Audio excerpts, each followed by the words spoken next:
उत्तराखंड में एक नई सुगबुगाहट आउटसोर्स ने जब हकीकत का रूप लिया तो मुख्यमंत्री त्रिवेंद्र सिंह रावत और उनकी सरकार ने अपनी खूब पीठ थपथपाई। तब कहा गया इससे सरकारी विभागों में होने वाली फिजूल खर्ची पर लगाम लगेगा, प्रदेश में लाखों बेरोजगारों को रोजगार मिलेगा, संविदा कर्मियों को बाबूशाही से निजात मिलेगी। लेकिन जमीनी तौर पर ऐसा हो रहा है क्या?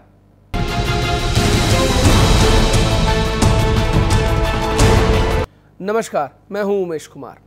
आज बात इसी आउटसोर्स पर। क्या आउटसोर्स संविदा पर काम कर रहे हजारों लोगों और नौकरी की सोच रहे बेरोजगारों के साथ धोखा नहीं है, जिसमें अलग अलग योजनाओं और विभागों में काम कर रहे संविदा कर्मियों को मार्च 2020 के बाद आउटसोर्सिंग कंपनियों के हवाले कर दिया गया। अब मुख्यमंत्री जी आला पद से लेकर चतुर्थ श्रेणी तक के पद आउटसोर्स के जरिए ही करना, तो ऐसे में सवाल बनता है कि यूपी से अलग होकर नए राज्य उत्तराखंड को हमने क्यों बनाया, अगर सब कुछ ठेकेदारों को ही देना है। बेरोजगारी एक बहुत बड़ी समस्या हो चुकी है हमारे, मतलब सारी जगह हो चुकी है, उत्तराखंड में तो स्पेशली हो चुकी है, क्योंकि हम लोगों ने इतनी पढ़ाई करके और इसके बाद हमें मतलब कहाँ जाएं हम। सबसे बड़ी दिक्कत तो ये है कि सब लोग मतलब इतना कंपटीशन बढ़ चुका है कि हम लोग अब कहीं जाने के मतलब सोच भी नहीं सकते हैं हम, क्योंकि सभी लोग हैं, पढ़ाई क्वालिफिकेशन सब लोगों की है, तो मतलब कहीं जॉब ही नहीं है। जिस तरह से अभी उत्तराखंड में बेरोजगारी है और जो उत्तराखंड सरकार है अभी इस पे कोई ठोस कदम जो है त्रिवेंद्र सिंह रावत जी ने नहीं उठाया है और लगातार कई साल हो चुके हैं। अभी कोई किसी भी बेरोजगारी के लिए जो है नौकरियां आप देख रहे हैं, इतने इंस्टीट्यूट कोचिंग इंस्टीट्यूट खुले हैं देहरादून में। यहाँ करणपुर में आप लगा लीजिए डीएवी महाविद्यालय है, लगभग 4-4.5 हज़ार यहाँ की छात्र संख्या है। तो यहाँ पे भी कोई ठोस कदम सरकार की तरफ से नजर नहीं आ रहा है। यदि आपको संविदा कर्मचारी के तौर पर आपको नौकरी मिली, एक प्लेसमेंट एजेंसी ने आपको नौकरी दी, ये नौकरी स्थायी नहीं है, ये नौकरी अस्थायी है। जब इस कंपनी से काम वापस लेकर सरकार किसी अन्य कंपनी को देती है तो ये जरूरी नहीं है कि जो आपका बकाया भुगतान इस कंपनी पर है, जो जिस कंपनी के लिए आप पूर्व में काम कर रहे थे, वो आपका भुगतान करे, ये जरूरी नहीं है। ऐसे कई मामले रुद्रप्रयाग, चमोली, टिहरी, उत्तरकाशी में देखने में आए, जहां युवाओं ने कई महीनों तक लगातार मेहनत की और उसके बाद उन्हें अचानक पता लगा कि उनकी कंपनी का काम किसी अन्य कंपनी को दे दिया गया है सरकार द्वारा, और उनकी जो बकाया राशि थी वो कंपनियों ने हड़प ली। तो सरकार ने जो वादे किए पूरे नहीं किए। हमारे प्रवासी जो है उत्तराखंड में आए, बॉम्बे, दिल्ली, कहीं से अपना रोजगार छोड़ के आए और गांव में जाके वो बेचारे खेती करके अपना पालन पोषण कर रहे हैं। कितने युवा तो जो है अपने घरों में बैठे हैं, ना उनको कोई रोजगार है, ना उनको कोई सुविधा मिली है। खाली सरकार ने एक लॉलीपॉप थमा दिया है युवाओं के हाथ में। युवाओं को बहुत से आशाएं थी कि रोजगार मिलेगा, किंतु जैसा हम देख रहे हैं कि वर्तमान समय ऐसा है कि हजारों की संख्या में युवा बेरोजगार हैं। लोगों ने डिग्रियां तो ले रखी हैं, पढ़ाई अपनी पूरी कर ली है, लेकिन सरकार कोई भर्ती नहीं निकाल रही है। जैसा कि आप देख सकते हैं कि बीच में अभी वन आरक्षी की भर्ती आई थी, उस पर भी स्टे लग गया।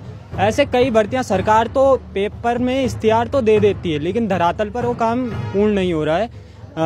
भर्तियां निकालती है, लेकिन ऐसे क्या कारण है कि उनके पेपर नहीं हो पाते, समय से रिजल्ट नहीं आ पाते, रिजल्ट आते हैं तो हाई कोर्ट से रोक लग रही, कभी कहीं से रोक लग रही। तो केवल ये एक युवाओं के साथ छला हुआ है कि हमने आपको भर्तियां दे दी हैं। अब हम आपको समझाते हैं। चमोली में महिला सशक्तिकरण और बाल विकास विभाग में अलग अलग योजनाओं के करीब 357 पद हैं। ये सभी पद वन स्टॉप सेंटर, राष्ट्रीय पोषण मिशन, मातृ वंदना योजना, महिला शक्ति केंद्र और महिला हेल्पलाइन के हैं। लेकिन यहाँ क्या सही तरीके से नियुक्तियां हो रही हैं? ऐसा सतही तौर पर होता तो दिखता नहीं है। चलिए, हिमानी नाम की इस महिला की चिट्ठी के जरिए, जिन्होंने खुद मुख्यमंत्री त्रिवेंद्र सिंह रावत को अपने जिले में मौजूदा आउटसोर्स एजेंसी के गोरख धंधों से वाकिफ कराया, जिस चिट्ठी में कुछ इस तरह हिमानी ने सीएम त्रिवेंद्र से अपील की है।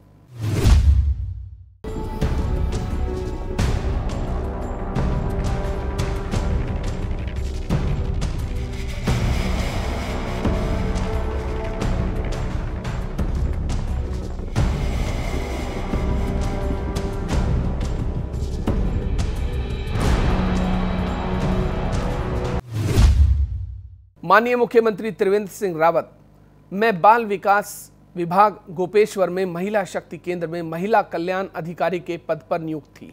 मेरी नियुक्ति TDS management consultant private limited outsource agency की ओर से 20 सितंबर 2019 को हुई थी और मैंने जुलाई 2020 तक यानी 10 महीने तक काम किया, लेकिन अब तक जनवरी 2020 से जुलाई 2020 तक का भुगतान नहीं हुआ है। यही नहीं, वेतन नहीं मिलने पर हिमानी ने एक पत्र महिला सशक्तिकरण एवं बाल विकास विभाग की अध्यक्ष रेखा आर्या को भी लिखा, जिसमें उन्होंने लिखा कि उनकी नियुक्ति TDS आउटसोर्स एजेंसी के जरिए सितंबर 2019 को हुई थी और सितंबर 2020 से एजेंसी का कॉन्ट्रैक्ट खत्म होने तक वह वहीं काम करती रही थी। लेकिन योजना को लागू करने के लिए नई आउटसोर्स एजेंसी को नियुक्त किया गया, जिसमें एजेंसी द्वारा नई विज्ञप्तियां निकाली गई, लेकिन पहले से काम कर रहे कर्मचारियों को सैलरी नहीं मिली।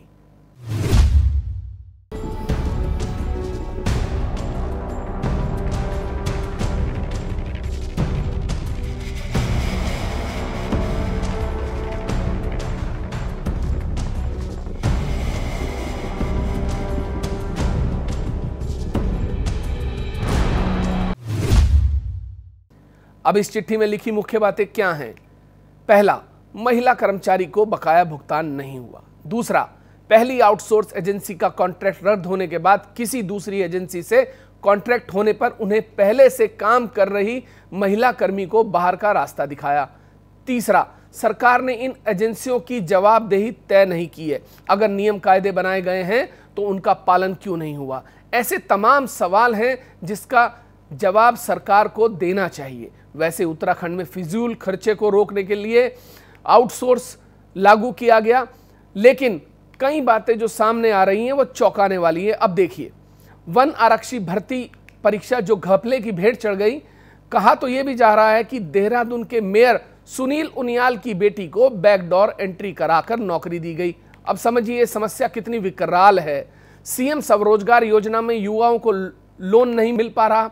मौजूदा समय में प्रदेश में पंजीकृत बेरोजगारों की संख्या लगभग 10 लाख से ऊपर है, लेकिन पर्दे के पीछे रसूख वालों को नौकरी दी जा रही है। और यह सब आउटसोर्स की वजह से। हमारे सूत्रों के मुताबिक उत्तराखंड में बीजेपी के कई बड़े नेता अपनी आउटसोर्स एजेंसी चला रहे हैं। तो क्या ऐसे उत्तराखंड का विकास होगा? ये सोच वाली गंभीर बात है। आज के लिए बस इतना ही। आगे भी आपकी समस्याओं से वाकिफ कराते रहेंगे। मुझे दीजिए इजाजत। नमस्कार।